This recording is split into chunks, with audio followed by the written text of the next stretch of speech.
గౌతమ్ ఎప్పుడూ నమ్మేది వీరులు ఆశ నుండే పుడతారని. కానీ ఒక్క నవ్వు నిరూపించింది చీకటి కమ్మేయడానికి చిన్న అవకాశం చాలని. బ్రూస్ వేన్ ఒక గుర్తింపుని తయారు చేశాడు. ప్రజల అభిమానం పొందడానికి కాదు, నేరస్తులు భయపడటానికి. భయం మంచివైపున ఉందని చెప్పే హెచ్చరిక అది.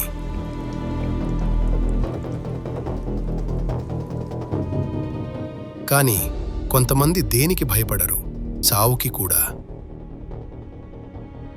మరికొంతమందికి ప్రపంచం నాశనమవుతుంటే చూడటం ఇష్టం.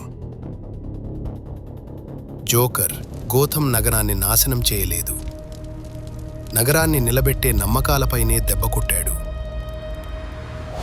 తను తీసుకున్న ప్రతి నిర్ణయం, నాశనం చేసిన ప్రతి జీవితం ద్వారా ఒక్కటే చెప్పాలనుకున్నాడు: ధర్మం చాలా బలహీనమైనదని, చివరికి వీరులు కూడా తప్పుదారి పట్టవచ్చని.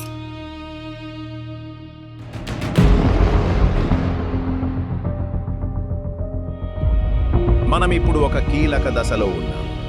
మన ఊహించిన భవిష్యత్తు మన చేతికందే దూరంలో ఉంది. హార్వే డెంట్ మంచి మనిషి. నగరానికి ఉన్న అతిపెద్ద ఆశ చాలా త్వరగా కూలిపోయింది. తీవ్రంగా నష్టపోయి పగతో రగిలిపోతున్నాడు. ఇది ఆపడానికి బ్రూస్ యుద్ధాల కన్నా విలువైన దాన్ని కోల్పోయాడు, తనను తాను. ఎందుకంటే చివరికి గోథంకు ఒక నేరస్తుడు కావాలి, అందరూ నిందవేయడానికి. అందుకే బ్యాట్మ్యాన్ నగరాన్ని తన వెనకపడనిచ్చాడు, ప్రజలు ఇంకా వీరుల్ని నమ్ముతుండాలని.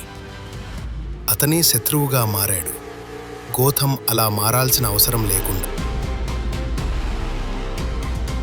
మన ఆశను చంపాలనుకుంటున్నారు, ఈ నగరం పడిపోవాలని చూస్తున్నారు.